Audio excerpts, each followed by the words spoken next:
मैं हूं आपकी दोस्त वर्षा। आशा करती हूं आप सभी बहुत अच्छे से होंगे।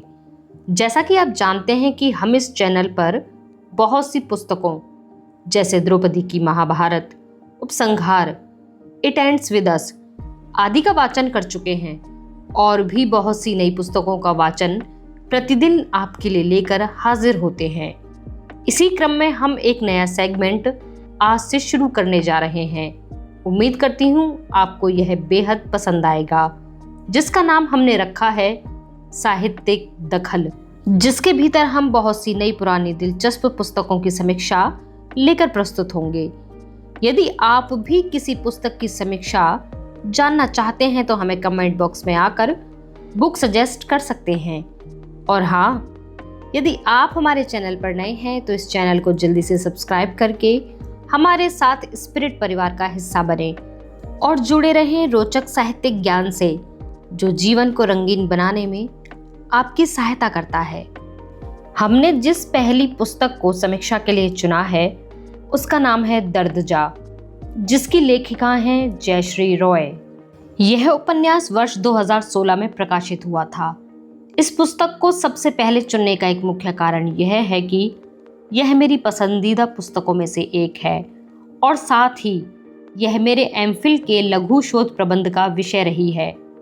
यह पुस्तक पाठक का परिचय ऐसी क्रूर, दर्दनाक, विभत्स और हृदय विदारक प्रथा से करवाती है जिसकी शिकार महिलाएं विश्व भर में लगभग करोड़ों की संख्या में पाई जाती हैं। बहुत हद तक संभव है कि आपने इस प्रथा के संबंध में कभी भी ना सुना हो। यह प्रथा मुख्यतः अफ्रीका महाद्वीप के Ethiopia, Somalia, Kenya, Nigeria, Egypt आदि देशों में बहुतायत में प्रचलित है। इस प्रथा को इथोपिया में फाला शाश कहते हैं, जो नवजात बच्चियों पर किया जाता है। अम्हारा में 8वें दिन, अडेरे और ओरोमो में 4 साल से लेकर किशोर लड़कियों तक का तथा सोमालिया में साधारण तौर पर 4 साल तक की बच्चियों का इस प्रथा से सामना हो जाता है। इस प्रथा का नाम है FGM, यानी कि फीमेल जेनिटल म्यूटिलेशन, जिसे फीमेल जेनिटल कटिंग और फीमेल सरकमसेशन के नाम से भी जाना जाता है। यूनिसेफ के 2024 के आंकड़ों के अनुसार लगभग विश्व भर में 230 मिलियन लड़कियां और स्त्रियां इस प्रथा से गुजर चुकी हैं, जिसमें 144 मिलियन अफ्रीका में, 80 million Asia, 6 million middle east और 1 से 2 मिलियन विश्व के अलग अलग भागों में पाई जाती हैं। इस प्रथा के प्रचलन के पीछे जो कारण मुख्य तौर पर पाए जाते हैं वे हैं स्त्री शुचिता, देह की शुद्धि और कौमार्य को बनाए रखने की कुंठित मानसिकता।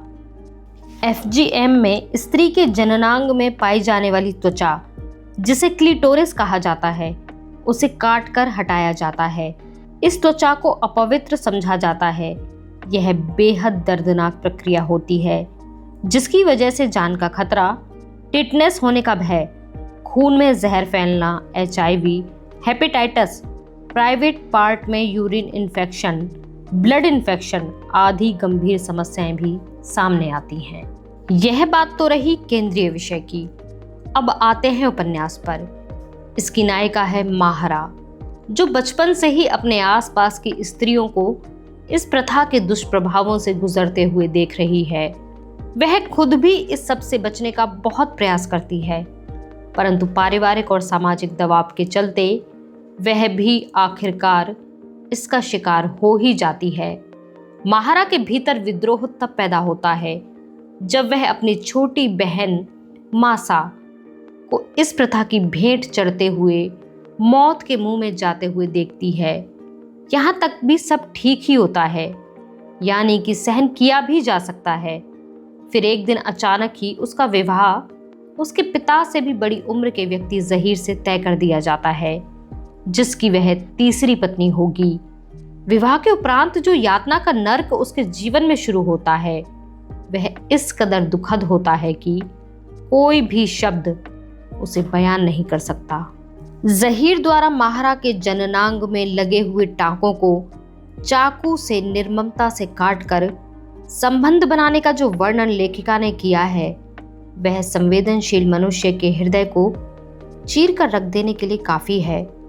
महाराज सब कुछ सहते हुए भी इस विवाह में बनी रहती है क्योंकि उसके पास कोई भी विकल्प मौजूद नहीं होता। इसी प्रथा के कारण वह अपनी पहली संतान को खो बैठती है। कुछ समय बाद पुनः गर्भवती होने पर वह एक पुत्री, जिसका नाम वह अपनी बहन मासा के नाम पर रखती है, को जन्म देती है।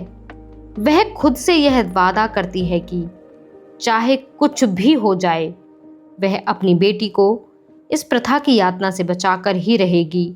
कहा जा सकता है कि यह उपन्यास महारा की संघर्ष गाथा है।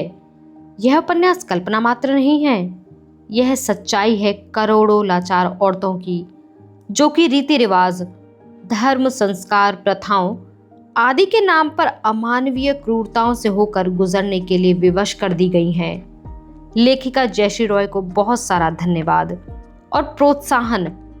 इतने विवादास्पद विषय को हिंदी साहित्य में इस उपन्यास के माध्यम से रखने के लिए यह उपन्यास एक बार नहीं बल्कि बार बार पढ़ा जाना चाहिए, ताकि हम सुदूर किसी कोने में बैठी लाचार स्त्री के दर्द को महसूस कर सकें। यदि आप इस संपूर्ण उपन्यास का वाचन सुनना चाहते हैं तो हमसे कमेंट बॉक्स में आकर अपनी राय साझा करें और हमें यह भी बताएं कि आपको यह समीक्षा कैसी लगी। बने रहिए ऐसे ही रोचक पुस्तकों के लिए हमारे साथ। आप सभी का बहुत धन्यवाद।